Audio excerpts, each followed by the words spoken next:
कृष्ण के द्वारा अर्जुन को जो 39 लक्षण भक्त के बताए जा रहे हैं उनमें से कुछ का पाठ किया। अभी तक जो हम सुने उसको पुनः दोहरा रहे हैं कि अद्वेष्टा सर्वभूतानां मैत्रः करुण एव च निर्ममः निरंकार शम दुख सुख क्षमी। जो किसी से द्वेष नहीं करता लेकिन सभी जीवों का दयालु मित्र है, जो अपने को स्वामी नहीं मानता और मिथ्या अहंकार से मुक्त है, जो सुख दुख में समभाव रखता है, सहिष्णु है, सदैव आत्मतुष्ट रहता है, आत्म संयमी है तथा जो निश्चय के साथ मुझ में मन तथा बुद्धि को स्थिर करके भक्ति में लगा रहता है, ऐसा भक्त मुझे अत्यंत प्रिय है। ये 2 श्लोक में उन्होंने कहा भगवान। अगले श्लोक में भी कहा, जिसकी चर्चा हम लोग पिछले कथा में सुने थे कि यस्मात् न उद्विजते लोकः लोकात् न उद्विजते चयः हर्ष अमर्ष भय उद्वेगे मुक्तः स च मे प्रियः। जिससे किसी को कष्ट नहीं पहुंचता तथा जो अन्य किसी के द्वारा विचलित नहीं किया जाता, जो सुख दुख में भय तथा चिंता में समभाव रहता है, वह मुझे अत्यंत प्रिय है। एक चीज ध्यान रखिएगा कि जो भी हम रावण की कथा रामचरितमानस से रावणीय प्रवृत्ति और विदेह नगरी की प्रवृत्ति इसके साथ जब जोड़ते हैं तो लगता है कि ये सारी चीजों के उल्टा रावण का सारा चीज था, जिससे किसी को कष्ट नहीं पहुंचता और सभी को कष्ट पहुंचाने के लिए सारा योजना बना लिया। अब देखो, आज जो भगवान कहने जा रहे हैं वो अनपेक्ष है, शुचि दक्ष है। अनपेक्ष है इच्छा रहित, और शुचि दक्ष शुद्ध, और दक्ष कहते हैं पटु। दक्ष कहते हैं किसी को पटु। तो अनपेक्ष शुचि दक्ष उदासीन गत व्यथः।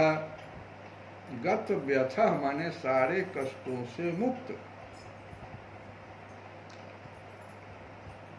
और इतना ही नहीं, भगवान फिर कह रहे हैं कि सर्व आरंभ परित्यागी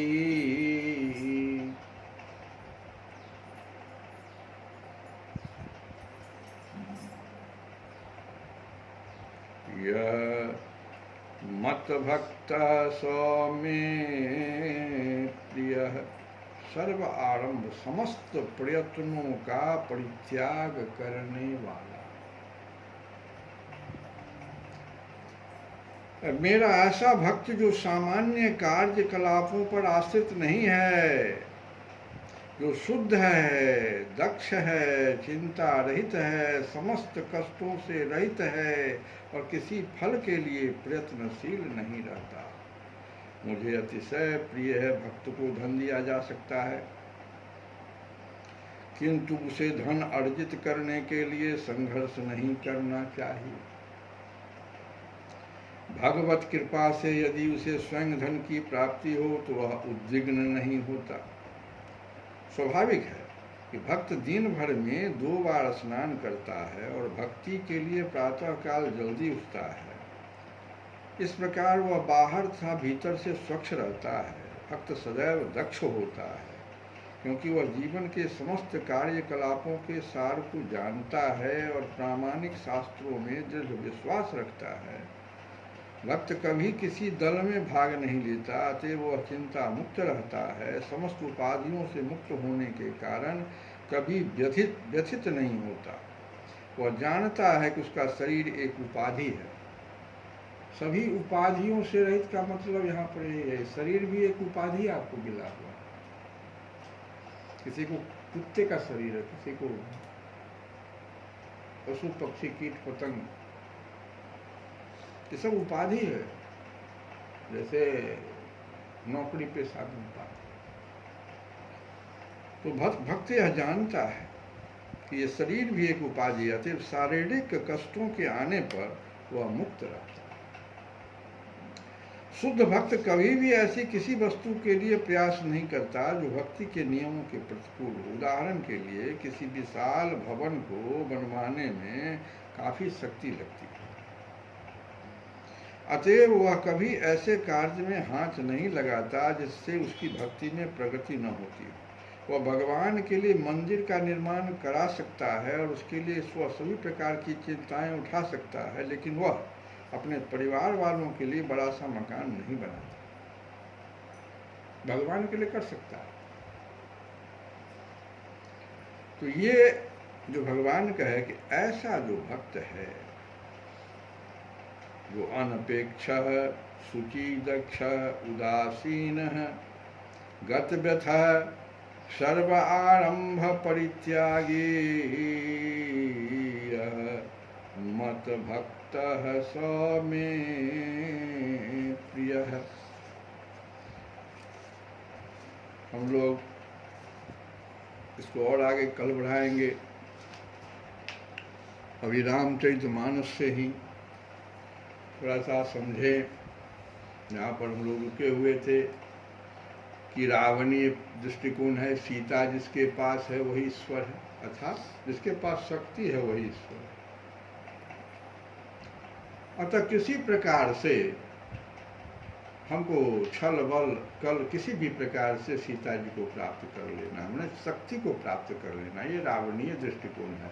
और वो कहता भी अंगद से इस बात को बोल दिया कि तब प्रभु नारी विरह बलहीना है। कहाँ भगवान, तुम जिस भगवान का चर्चा, राम की चर्चा कर रहे हो, कहाँ है उसके पास शक्ति?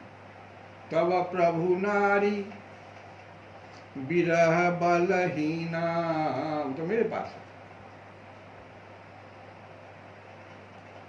अब देखो एक बात है, रावण को भगवान मार रहे हैं, बार बार भगवान तीर से उसको मार रहे हैं और उसके नए सिर आ जा रहे हैं। कल की कथा में हम लोग सुने थे कि बार बार उसको अहिरावण और महिरावण को हनुमान जी मारते थे, 5 फिर बन जाता था।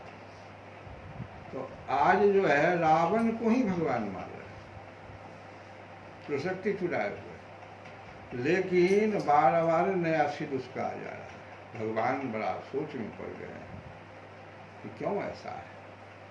और इधर भगवान सोच में है और उधर सीता जी जैसे इस कथा को त्रिजटा बताती है, तो सीता जी भी सोच में पड़ जाती है कि अब क्या होगा। तो त्रिजटा क्या कहती है भगवान से, इसको जरा सा समझिए। रावण क्यों नहीं मर रहा है?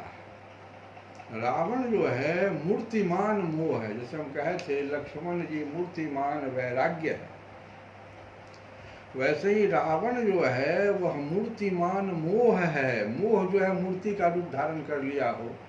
मोह मूल बहुशूल प्रद, ये तो सभी शूल का जड़ है। लेकिन अगर वह मोह हमको दिखाई पड़े, वो कौन है? तो रावण की तरह, रावण वो मूर्तिमान मोह है, अब तो दिखाई पड़ रहा है,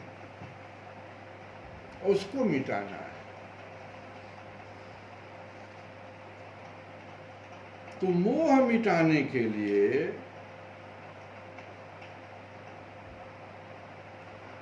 देखो क्या करना है। हाथ भगवान काट रहे हैं रावण का, बार बार सिर काट रहे हैं। तो मोह मिटाने के यहाँ पर एक संकेत है कि अगर आपके पास भी मोह है तो इस कर्मेंद्रिय और इस ज्ञानेंद्रिय से नहीं मिटने वाला। बार बार बुद्धि को भी आप ही कीजिएगा। कथा में लोग आते हैं, कथा सुन लेते हैं, और जहाँ इससे थोड़ा सा उधर हटके जाते हैं फिर वही व्यथा, वही कथा। अपने घर की वही मोह वाली बात। यही तो संकेत है। भगवान किसको बार बार सिर काट रहे हैं, हाथ काट रहे हैं रावण। नहीं, इससे मोह नहीं जाएगा। कहते हैं कि जब तक उसके कर्म को तो बदलना ही पड़ेगा व्यक्ति को मोह मिटाने के लिए, और बुद्धि को भी बदलना होगा, साथ में हृदय को भी बदलना होगा। इसका प्रमाण मुख्य समस्या हृदय की है। तुलसी बाबा भी कहते, कहिए सुनिए समझिए समझाइए, विनय पत्रिका में कहते हैं, अदशा हृदय नहीं आवे। सब कुछ हम समझते हैं, तुलसी बाबा कहते हैं, सब हम कथा भी कर रहे हैं, हम श्रोता भी बढ़िया हैं, समझते भी हैं, समझाते भी हैं, लेकिन हृदय में हमको ये बात समझ में क्यों नहीं आती, क्यों हमसे बार बार गलती हो रहा है। तुलसी बाबा विनय पत्रिका में इस गीत को बहुत अच्छे सुंदर ढंग से गाया। तो यह समस्या हृदय की है। और देखो, ये हृदय की समस्या एक जगह और संकेत है। भोले बाबा का भगवान जी से जो वार्तालाप है, भोले बाबा जब सती के संशय से अलग विदा हो गया, उनका उनसे सती से संशय प्रकट कर दी, तो भगवान आ रहे हैं भोले बाबा से कहने के लिए। और क्या कहने आ रहे हैं तो मालूम है, भगवान राम खुद आ रहे हैं, विवाह का प्रस्ताव, पार्वती से विवाह करिए, हम आपसे मांगने आए। जाई विवाह शैल जही, विवाह कर लीजिए आप। तो कथा के रूप में भगवान कहते हैं, हम कथा पहले कहे, हम कथा सुना रहे हैं आपसे। तो भोले बाबा कहे कि आप कथा कहिए, दुनिया में इस कथा को तो सुनने का अवसर कहाँ से मिलेगा। भगवान कथा कहें और हम सुने नहीं, तो भगवान पूछे कैसा कथा लगा, तो क्या कहे बोले बाबा, तो सब बात कह दिए, यह भी कह दिए कि विवाह पार्वती से कर लीजिए। तो बोले बाबा क्या कहे, भगवान कह रहे हैं कि अब विनती मम सुनहु शिव, पर निज नेहु जाई विवाहु शैल जई, है ना। तो पूछ रहे हैं कि कथा कैसा लगा मेरा। भोले बाबा कहते हैं कथा वाचक में मेरा ध्यान लगा हुआ था। भगवान खुद कथा कर रहे हैं, हम कथा क्या सुनेंगे, हमको तो आप में ध्यान लगा हुआ है। तो पूछे क्या बात है, ऐसा क्या बात है कि मेरी बातों में ध्यान नहीं है। तो यहीं पर हृदय और सिर की बात उठ रही है, ध्यान देना क्या हम कहना चाहते हैं। भोले बाबा सिर से कथा सुन रहे, हृदय में लगा ही नहीं रहा। हृदय में उनको चिंता क्या हो गया, सो देखो भगवान से कह रहे हैं कि आप हमको इस बात का बड़ा ये गजब ढंग से इस बात पर हमको ये बात का ये लग रहा है कि आप कहना क्या चाह रहे हैं। जो सती आपका तिरस्कार किया था, वो पार्वती के रूप में आई है, ये आप कह रहे हैं, लेकिन तिरस्कार करने वाली तो वही थी। और आज उसी का गुणगान कथा के रूप में आप मेरे पास परोस रहे हैं।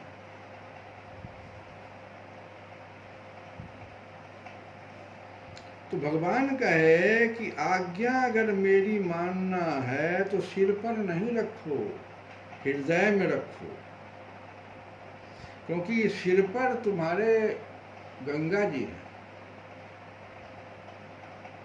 ये सब व्यक्ति के लिए है। हम लोग सिर पर किसी को रख करके मोह को भगाना चाहते हैं, किसी गुरु की बात को सिर में रख लेते हैं, आज्ञा स्वरूप। नहीं होगा तबाश। तो वहाँ गंगा जी विराजमान है, बहा के ले जाए। जिसे कथा से बाहर जाइएगा ना आप, फिर आप दूसरे कथावाचक सब जो संसार में है वो आपको बहा देंगे। हृदय में रखिए, हृदय में धारण कीजिए। जिसको हृदय में धारण किया जाता है उसी का रूप प्राप्त वो कर लेता है। तो सूत्र है।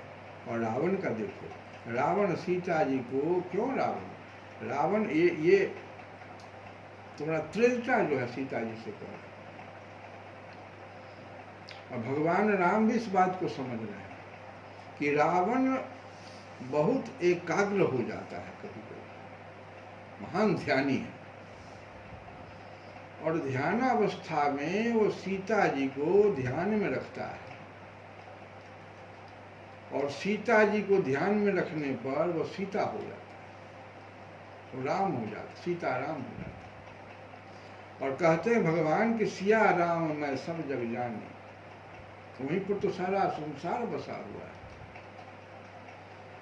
तो प्रभु की चिंता है कि संसार की भी न मृत्यु हो जाए। देखो इसको ऐसे समझो, भगवान क्या सोच रहे हैं, चिंता की बात हम बाद में बताएंगे। भगवान सोच रहे हैं कि यही के हृदय बस जानकी, जानकी हृदय मम वास है।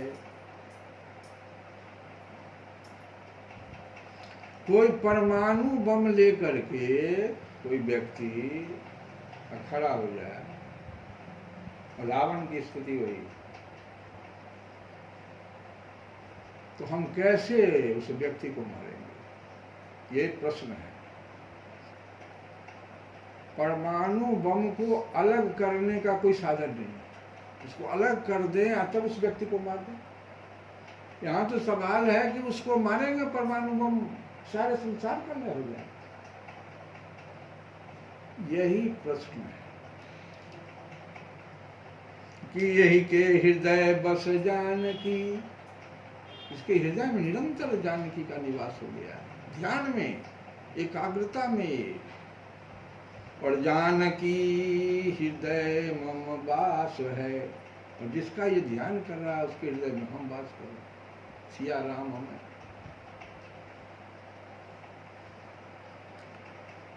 तो चिंता करे कि लागत सर हुई हई विकल, छूट जाई हैं तब ध्यान। बार बार इसका सर और ये हाथ काटेंगे भगवान, तो ये विकल जब हो जाएगा, अभी एकाग्र हो जाता है। इस एकाग्रता को तोड़ने की चिंता करे सीता जी। छूट जाए हैं तब ध्यान, यही है। देखो ये हनुमान जी कहते हो कि सीता जी के प्राप्ति का रावणीय चिंतन तो हम बता दिए, शक्ति को अपने पास रख लिया है, समूचा विनाश करना चाह रहा है। हनुमान जी का पद्धति देखो, हनुमान जी करते हैं क्या, कहते हैं कि वह पर्वत सुंदर है। सुंदरकांड का सुर देखो, सभी पर्वत को सुंदर नहीं कहते हैं, कहते हैं वह पर्वत सुंदर है जहाँ से अगर एक छलांग लगा लिया जाए। मैंने ध्यान अवस्था में, साधना में क्या है, साधना के क्रम में अगर भक्त जो है एक छलांग में अगर भगवान के पास, ऐसी शक्ति सिर्फ हनुमान जी, वहाँ बहुत सारे भक्त बैठे हुए हैं, लेकिन एक छलांग में समुद्र को पार करना है। तो वो छलांग कहाँ से लगाना होगा, जो हम एक छलांग में पार कर जाएंगे, वही पर्वत सुंदर है। और शुरू किया उसको, सिंधु तीर एक भूधर सुंदर। देखो सुंदर शब्द का प्रयोग, सुंदर कांड, सुंदर का प्रयोग शुरू सुंदर से। इससे पहले भी हनुमान जी एक शिखर को दिखाए, मेरु पर्वत को दिखाए, उसको सुंदर नहीं कह रहे, वहां तो सब विकल हो गया। स्वयं प्रभा का जिस समय में स्वयं प्रभा के पास सभी लोग पहुंच रहे हैं, वहां देखो उसको सुंदर नहीं कह रहे।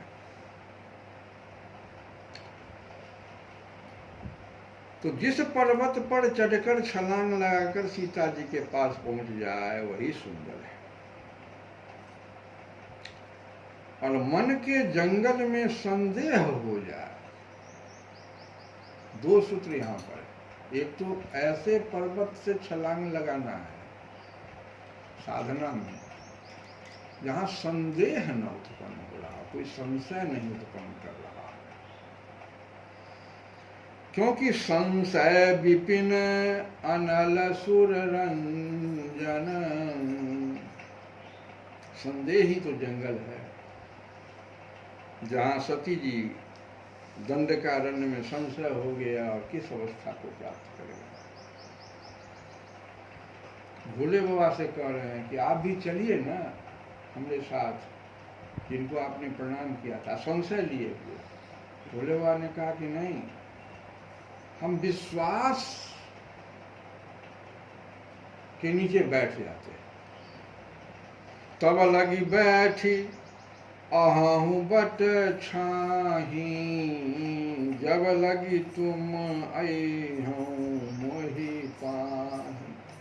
ये बट की छाह क्या है? बट विश्वास, बटु विश्वास, बट जो है विश्वास का संकेत दे। हम विश्वास पर बैठे हुए हैं, हम बैठ जाते हैं, तुम जाओ। और देखो भगवान क्या करते हैं, क्योंकि बटु विश्वास है अचल निज धर्मा, मैं विश्वास में रहूंगा, तुम संशय में रहो। बोले बात करते। अब देखो क्या होता है। तो जब वो जाती हैं परीक्षा लेने, तो भगवान क्या करते हैं, सो देखो भगवान प्रणाम करते हैं। तो पूछ दिया किसी ने तुलसी बाबा से कि भोले बाबा जिनको प्रणाम कर रहे हैं और वो देख रही है सती, आप भगवान फिर सती को क्यों प्रणाम कर? तो जवाब दिया तुलसी बाबा ने कि अगर कोई शिष्य गुरु बन के परीक्षा लेने चला जाए तो प्रणाम ही न करना पड़ेगा।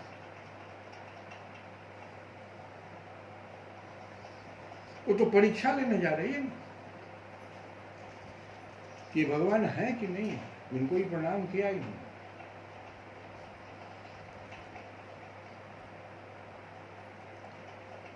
तो इस प्रकार का जो संदेह है, संशय है, वो तो कथा आपकी है ही, उसको पूरा पढ़िए, देखिए भगवान किस प्रकार से, सती किस प्रकार से विकल हो जाती है। उस गर्भ नहीं जाएंगे, हम तो भी इस प्रसंग में हैं कि ये स्वयं प्रभा जो हनुमान जी अब जो जिस पर्वत पर चढ़ रहे हैं, अंदर गुफा है, सारे लोग प्यास से विकल हैं, तो हनुमान जी का दो नाम हो गया है यहाँ पर। एक चौपाई में ही तुलसी बाबा ने कह दिया पवन तनय और हनुमंत दोनों कहा। पवन तनय का मतलब होता है जो पीछे से आगे ढकेलता हो, तो पवन तनय। वहाँ बहुत लोग बैठे हुए हैं। अंगद जी से कहा गया गुफा में प्रवेश कीजिए, अंगद जी कहे कि हम गुफा में प्रवेश का तो कारण भोग चुके हैं, हमारे पिताजी इसी में मारे गए, गुफा में प्रवेश करें। संसार रूपी गुफा में नहीं प्रवेश करना है, हम नहीं आप जा पाएंगे, हम में इतनी शक्ति नहीं है। और हनुमंत नाम पड़ा कि जो इंद्र के वज्र को झेल लिए, आगे हो जाते, कभी पीछे हो जाते। तो ये हनुमान जी जो है, आगे कई हनुमंत ही लिन्ना। जब आप अपने साधना में हनुमान जी को आगे कर लेंगे, जो विश्वास के बट पर बैठे भोले बाबा के ही रूप तो हैं, तब स्वयं प्रभा आप पर कृपा कर दे। और स्वयं प्रभा देखो पूछ रही है कि वो वहाँ पर इन लोगों ने कथा में कह दिया कि भाई बहुत दिन हो गए, महीना पूरा 1 महीने का तो समय ही मिला है हम लोगों को, अब बीतने जा रहा है और सीता जी मिल नहीं रही हैं। तो स्वयं प्रभा पूछती है कि तुम लोग कैसे सीता जी को खोज रहे हो, आंख बंद करके कि आंख खोल कर? सब लोग कह रहे हैं हनुमान जी को छोड़ के, हम लोग आंख खोल के सीता जी को खोले। आंख खोल, बहुत सारा कार्य है दुनिया में जो बहिरंग दृष्टि से नहीं होने वाला, ये संकेत है। आपको भीतर में जाना, प्रवेश करना। मूंदहु नयन, अगर बहिरंग वस्तुओं में ही खोजने का प्रयास करोगे, इधर चौड़ चांचड़ जंगल पहाड़ इसमें नहीं मिलेंगे।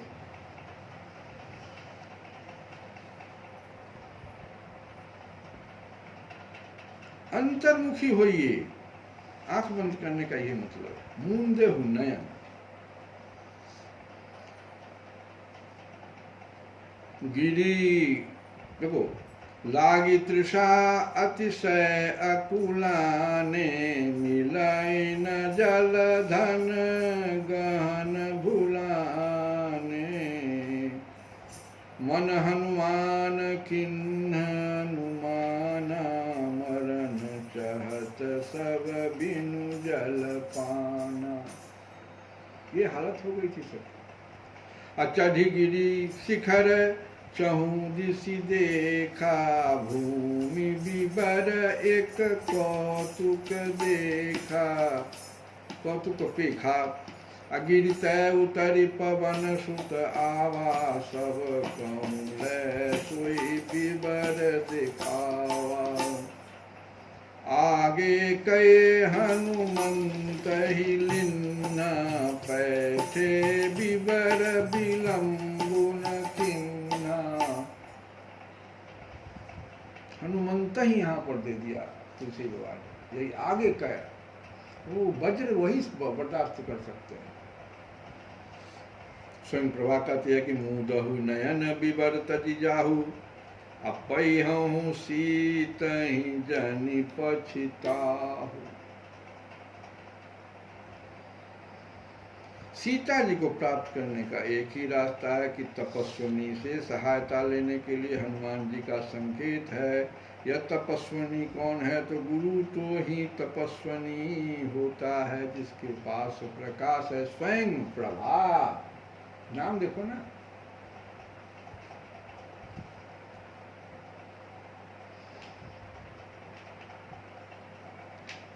तो गुरु के दरवाजे पर आप परे रहो। कनक भवन दरवाजे परे रहो, कनक भवन दरवाजे परे रहो, कनक भवन दरवाजे परे रहो। जहाँ सिया राम जी विराजे परे रहो, जहाँ सिया राम जी विराजे परे रहो, कनक भवन दरवाजे परे रहो। परे रहिए, संकेत है, परे रहिए। क्यों? क्योंकि नगरी हो अयोध्यासी, रघुकुल सा घराना हो, चरण जहाँ हो राघव के, वहाँ मेरा ठिकाना हो। तो सीताराम जी की प्यारी रजधानी लागे, रजधानी लागे।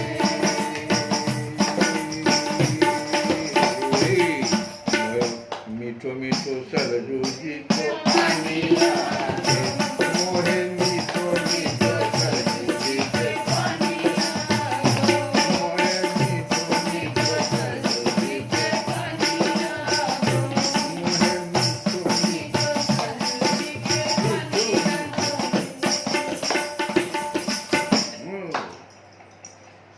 अभी कथक नृत्य तो यहाँ चलेगा।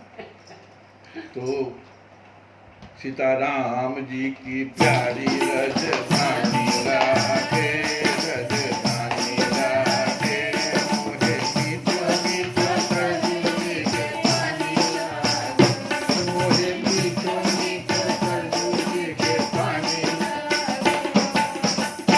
धन्य को कौशल्या धन्य के कई धन्य सुमित्रा मैया धन्य सुमित्रा मैया धन्य कौशल्या धन्य के कई धन्य सुमित्रा मैया धन्य भूप दशरथ के अंगना खेलत चारु भैया मीठी तुलसी रसीली प्रभु पानी लागे प्रभु पानी लागे मोरे मीठो मीठो मोरे मीठो मीठो पानी लागे मोरे मीठो मीठो पानी लागे सीताराम के प्यारे राजधानी लागे राजधानी लागे मोरे मीठो मीठो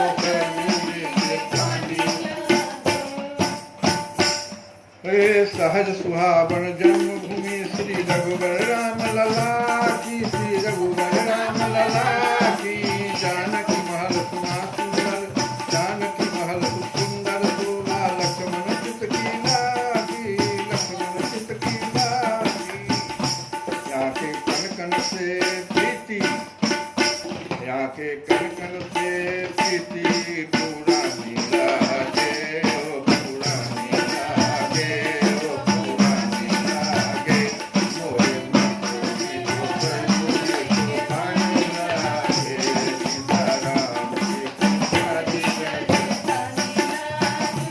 राजधानी लागे मोरे मीठो मीठो पानी लागे सीताराम नाम धुन प्यारी मस्तानी लागे सीताराम नाम धुन प्यारी मस्तानी लागे सीताराम नाम धुन प्यारी मस्तानी लागे। तो भगवान का नाम जो है वो संसार रूपी भवसागर से पार कराने वाला है और उसको प्राप्त करने का तरीका होना चाहिए। हनुमान जी के द्वारा बताया गया पद्धति। श्री कृष्ण गोविंद हरे